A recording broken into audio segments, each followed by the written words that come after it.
Go. I take it that was you pressing the live feed. Yeah. Okay, so hey, welcome everyone to week 2 of Mental Health Awareness Week. Now, you know what's funny is that when I was saying to some people who still want to come in this week, and I said, you know what, mental health awareness should be every week. Yeah, not just one week in particular. And so today I'm joined by Melissa Howard from Evolve Global. Hello, Melissa. Hi. So she was one of those who came to me last week and said, you know, I want to get in, and then, schedules happen, and, we have to figure out how we can move the goalposts to make these things happen, because what's important about what we're doing here at Condor Online is keeping the conversation going, helping to break the stigma, and getting people talking about mental health. So thank you very much for coming in, Melissa. Thank you for having me. And for being our first one for this week. Yes. Yes, exactly. So, Melissa Howard. Now, what was interesting is that we were kind of like going through how do we know each other, and actually we don't, but we met. No, we haven't. This is the first time, but we met on. You reached out to me on LinkedIn, haven't you? Yes. So we're part of a LinkedIn group. We're part of Linked Online. We'll give them another plug. They don't plug me, but I can plug them. It's all good. But we know the same people. But what's great about Linked Online, again, little small plug, is it allows for people to meet and communicate on a more personal level, isn't it? Yeah, most definitely. And I feel locally, I just didn't feel I knew a lot of businesses around here. Yeah. We'll go into my background in a minute, but my background's corporate. So when I stepped into the world of business, I was like, the only people I know are people who I know online who are generally worldwide. So actually knowing that there's people locally, it feels like I'm not alone, if that makes sense, which is great. No, definitely. And I mean, the deal is that we feel we know people anyway, don't we? Like when we're on social media and stuff like that, we get to see each other's pictures and their lives as transforms over a daily basis. So it is another way of kind of like keeping that conversation going, isn't it? Most definitely. And now, or keeping that conversation evolving. Evolving. Check me out. That was so cool. Nice plug. There you go. So, Evolve Global. Now, on the one hand, is that let's going to go into more about it, but if it looks like, when you look at it, like it's about empowerment. Yeah. Right, through photography, isn't it? Yeah, so empowerment through photography and coaching. So it's bridging the gap from where you are now to where you really want to be. Exactly. Because I feel that sometimes we think we know the journey, but we actually don't. Yeah, we actually don't. No. And when we actually look at that, it's then all of the feelings of, actually, do I want to do that? Yeah. Am I able to do that? Am I good enough? Am I confident enough? Am I good enough is always the thing. We all fall back into that rabbit hole trap, don't we? Because it's like, but what you said you do is kind of like you help people to kind of like realize who they are as far as where it's like their identity and stuff. Most definitely. Now we're going to explain that a little bit more, but first a little bit about Evolve. It's going to be going for 12 months. Yes. Same as kind of like us here at Condor in a way, but you said very specifically that you've been full in for the past 2 months. Yes. So tell us and really tell everyone, like, what does full in mean? Full in. So I've been in corporate for 12, 13 years. And yeah, and it's kind of like when I say full in corporate, this is like more hours, double what you actually it's get what paid we're all for. told to do. Yeah, you just do it. And for me, actually stepping out and actually going from having a side business to actually going full in on the business, for me and my family is huge, because we're an employed family. Yeah. We do is we go up the ladder, we move across, we go up the ladder again. That's what everybody does. That's what everyone in our family's done. So actually stepping out of that and going all in, I make it sound even bigger than it is. Yeah. But it's going all in to kind of say, the reason why I'm doing this is because, win or lose, this is what I'm passionate about. I had passions in areas about my corporate world. I did, because I was helping people. Oh, okay. And that's my underlying message. But now I can help more people with everything that I'm passionate about. No. This sounds fantastic. And like, reason why I said this female empowerment at first, because it's an assumption that people make, isn't it? And like you were telling me how you now started to do talks. Yes. With different organizations organizations and different groups, but yet also you've been getting responses by mail Yes. to talk to males, not just females. So that's why I wanted to point that out, because Evolve is not just for women. No, most definitely. And I've So it actually, in terms of empowerment, I always think of the E. I'm very visual. I always think of the E as pink and empowerment. It just sounds like a pink Did you word. just say pink in empowerment? Yeah, it sounds like a pink word. E? E with a nice, pink, because it's evolve, a nice E, so I see everything nice and big. Okay. So I see that as a pink word, but it's more and more getting to that what my actual logo is, which is purple, which is that mixture of the blue and the red that makes that purple image, which is, it's actually unisex. Why can't men be empowered? I like pink. Yeah, why can't they? Exactly. Yeah, well, it's kind of like taking a label off of it, actually, really, because Yeah. it's like, I mean, when did it become just for like one side or the other and everything like that? So I kind of like what you're saying about that, especially around the whole evolving scenario. But I mean, like, so what does, like, if I was an organization, Yeah. and I wanted to have my staff, you talk to, I mean, what am I going to get when I hire Melissa Howard? You're gonna get fire. You're You're gonna have a rocket First of all, ship. fire from is it. bad. No, it's a good fire. No, It's one of it's a those good little fires that you can sort of know that it's going to go out at some point, but it's Yeah, going to yeah. leave a mark. That's what I'm going to do. Leave is some leave- charges. Everyone will remember. So what I do for companies, because I do companies and both for individual, company-wise, I'm really that person that goes in and kind of shines a light on, the employees are the lifeblood of the business. The clients are, but to be able to get the clients, you need the employees to do it. And I feel that with being in corporate, the employees have sometimes sort of an invisible barrier. Sometimes it is there because that's what organisations do. Like, this is how far you can go, you can't go any further. But sometimes with that, the actual people are like what I was, the employees will say, well, I don't want to do that because, like, I don't want to ask, I don't want to say no, I don't want to make them upset, or especially if it's a small business, it's sort of a family. Yeah. So actually having those open conversations is quite difficult. So what I go in to say, well, let's have a team building session with a difference. Let's just have a shot of confidence. What would we say on these situations? What does no look like? Why does it make us feel so inside? What does no look like to a person who says yes to everything? Exactly. It's scary. Okay. It's scary. Yeah, no, definitely. And again, if we're talking about words and colours, no is big, black, red, massive, and yes is kind of like, I always say yes, this is what I do. Is that like yellow?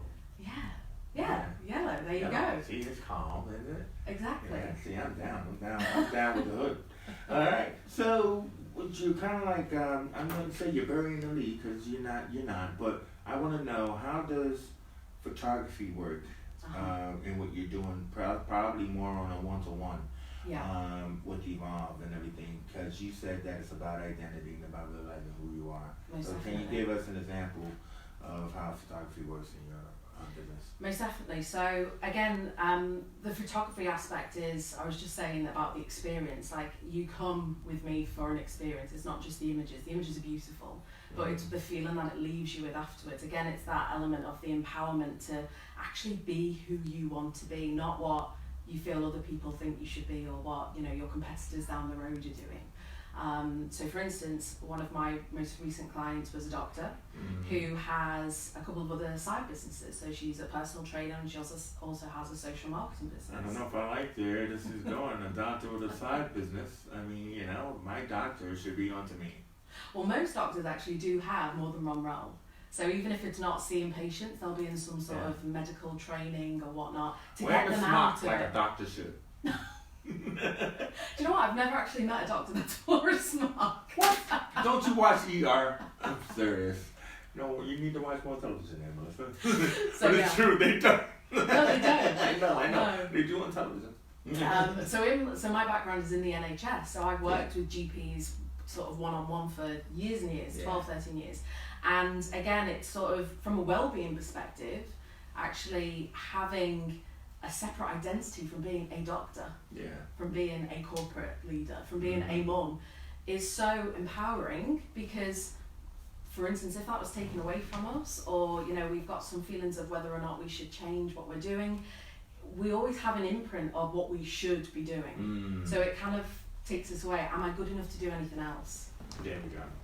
I mean, like, but also too is that I like the idea of how you were saying that a lot of people, because when we talked about the doctor example, you're saying a lot of people originally come in to recreate what they see that the competitors did. Yeah.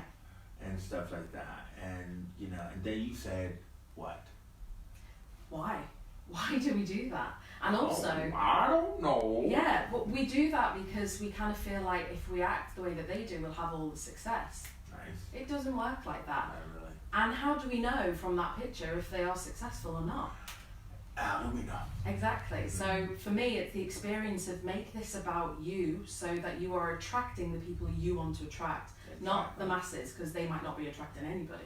Well, and again, it's going into our deeper selves. So again, most of the people that I have are kind of like, oh, I don't want an image like this, or I don't want to smile and don't get my double chin and make sure this goes. I'm like, double chin.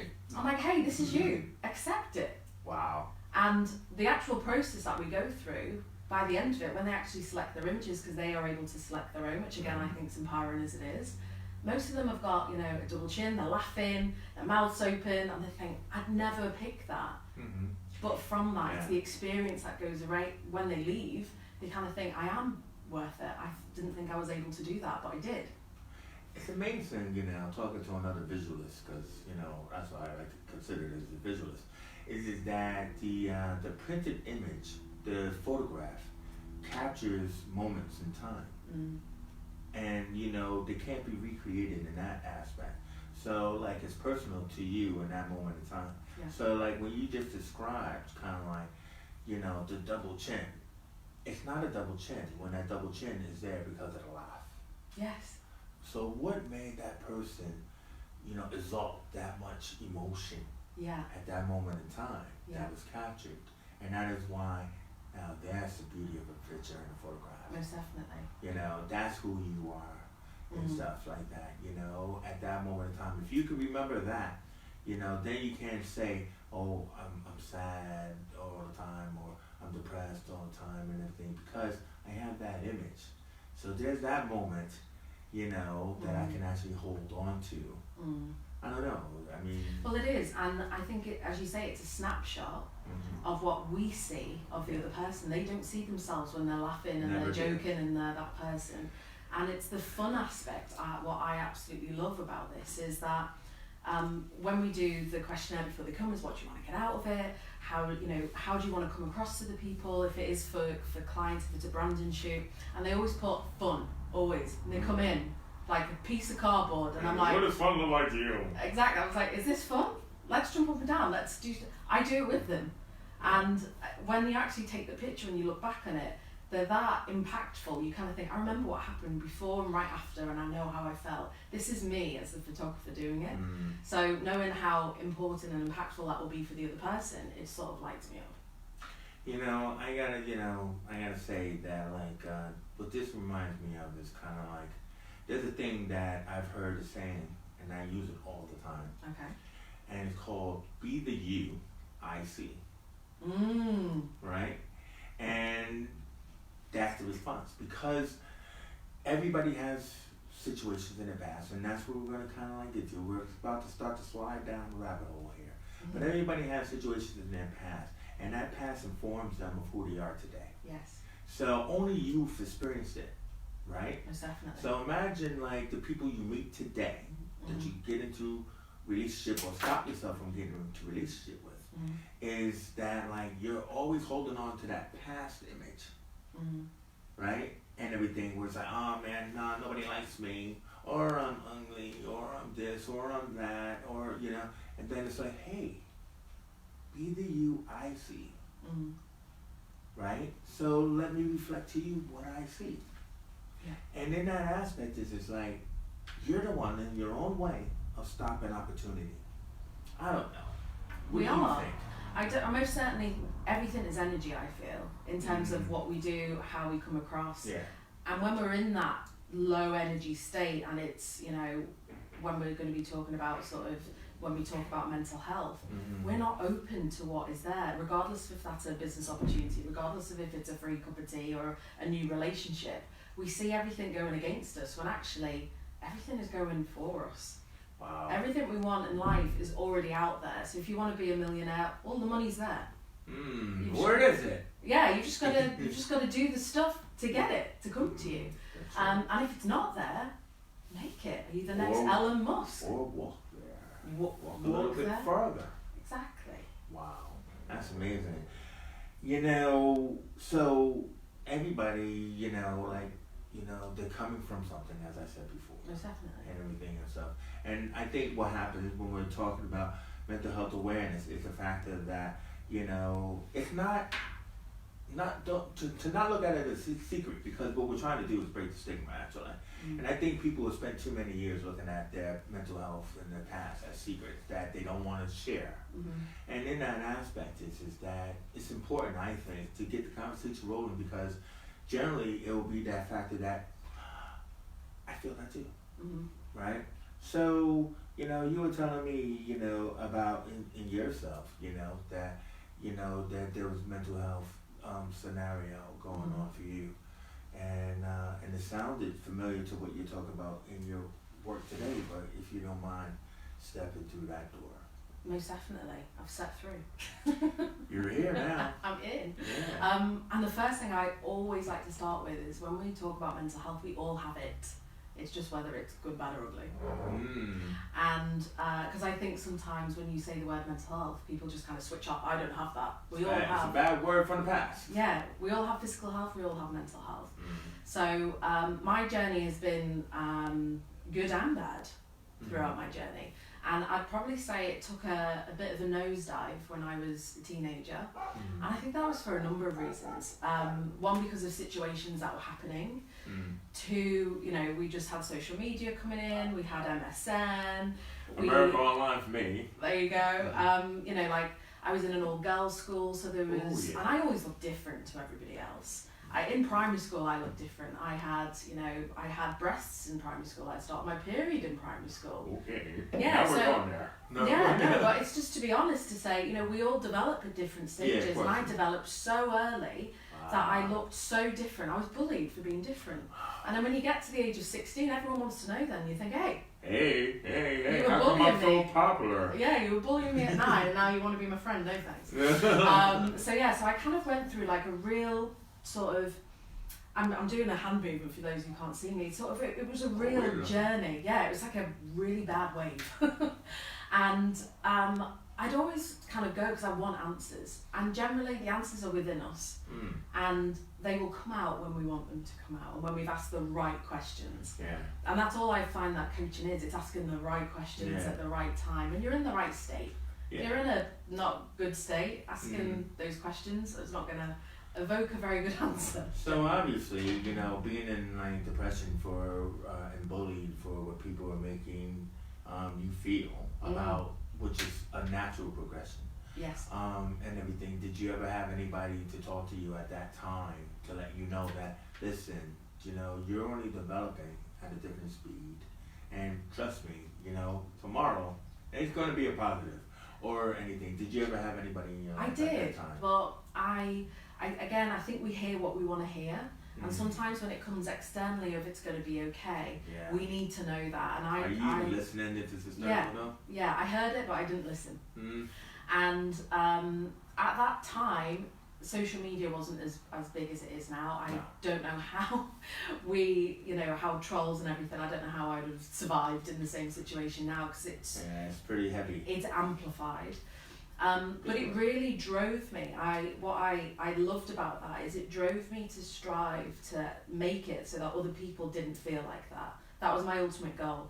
I don't want people to feel the way that I felt, if I can help it. If I can help it in any way. Even if it's just be the person to sit with you and be in that crap state that you're in. I just want to be there with you. Because... so is that because, like, nobody was there for you? I had people who were there, but they didn't understand.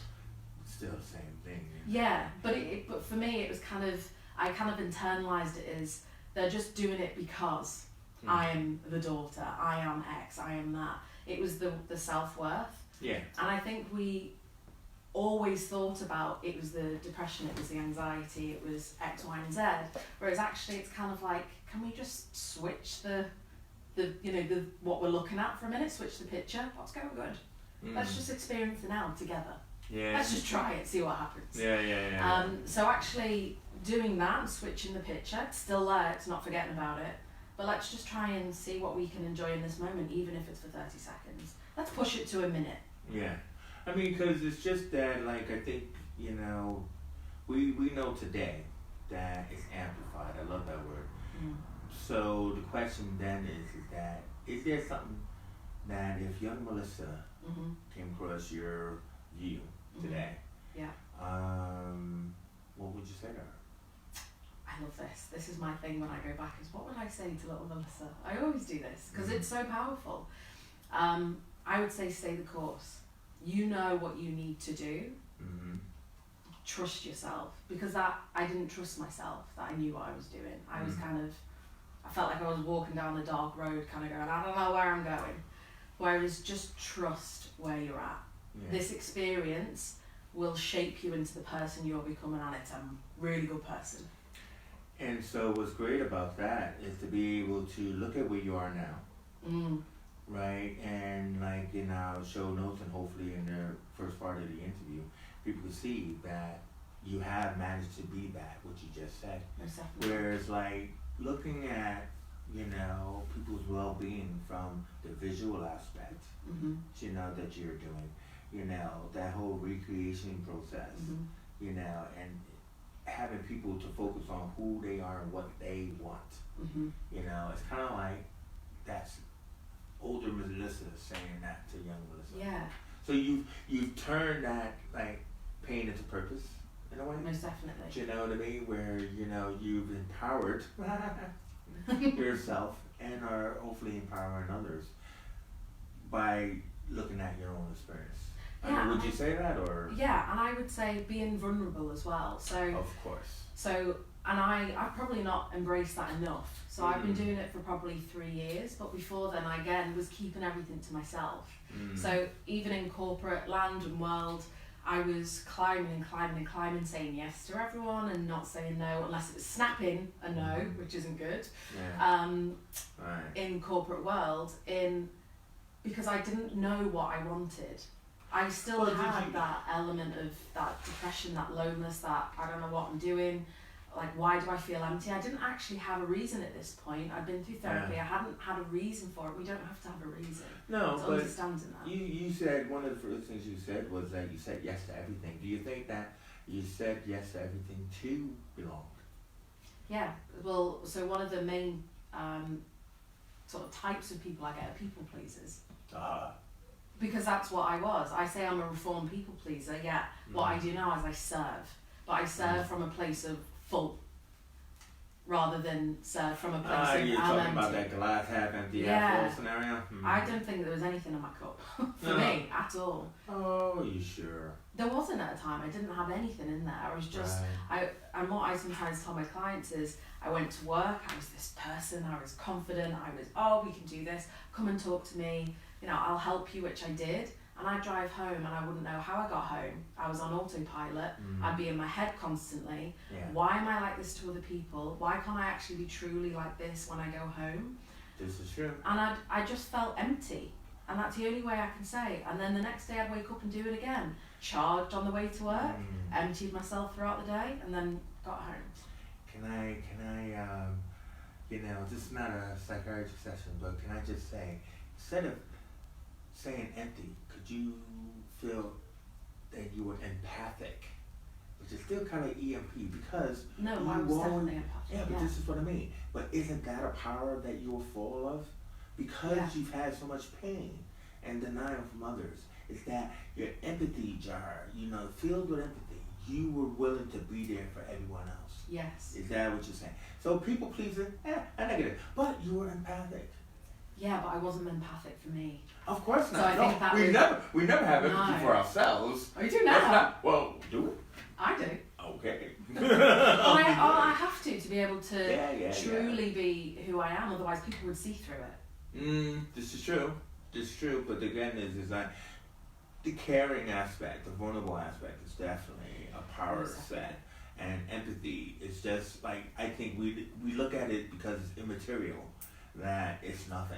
And I think it's a lot, because from what you're saying about what you were doing, it seems like you were willing to be there for others. Not for yourself, but for others, until you could find the strength to be there for yourself. And then that on the positive is that, are you there for yourself now? Most definitely. How? Why? Because I give myself time. So when I've gone all in, I've given myself parameters of what I need to do for myself. Because good word.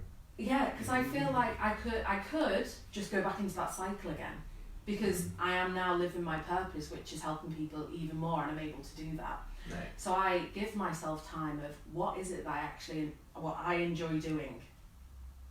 Sometimes I don't know, so I think, let's go and try something. I might not like it, that's fine. So, but also having time to check in with myself. So I journal, I meditate, I really listen to those, because I still have those voices of sometimes of, well, do you really want to do it? Are you sure you can do this? The doubt voices. Yeah, and sometimes I question it. Why am I thinking like this? Let's give myself examples of when I have done it. Of course I can do it. As I said before, everything is out there. It's just what resources am I going to pull on to be able to do it? And one of them is our mind and our own sort of our confidence, the way that we see ourselves. So I for one, more than anything, is if I'm not feeling 100%, I can't serve. So that is one rule I have for myself now in my new business, because I've got to do it from a place. I know that when I'm 100%, people get 100%. Let's see, you're definitely on 100. You know what I'm saying? And I mean, I gotta just say to our audience out there, isn't she cool? So, how can people find you? I don't mean the stalkers now. I was gonna say, it's a bit like Dorothy Perkins, like shoot at Dorothy Perkins. Don't know who that is, sorry. That's a plug. Social media handles, how can people find Evolve Global? So if you search for Evolve with Melissa, you can find me on LinkedIn, you can find me on Instagram and Facebook. Nice and simple. Evolve with Melissa. Evolve with Melissa. And you have several more talks coming up, including one around the Christmas time, right? I do. Is that open or is that private for No, your so corporate clients? that is closed. But I am going to be opening a group coaching online session at the beginning of November. So now that's what somebody can look forward to, isn't it? Most definitely. I mean, what is that going to be, real quickly? So that is all around confidence, bridging that gap. Where are you now? Where do you want to be? It's intensive. It's 3 months. You get results. All right. So you get results at Evolve Global with Melissa Howard, and I know this has been fascinating talking with you and sharing of your journey and stuff, and the work that you're doing and helping people to identify maybe the me that I see. Yes. Don't steal my lines. Remember I said it first. No, I'm kidding. Always quote me though. So most definitely. Exactly. So Melissa, it's been a pleasure having you here on our first session with Mental Health Awareness Week here at Condor Online.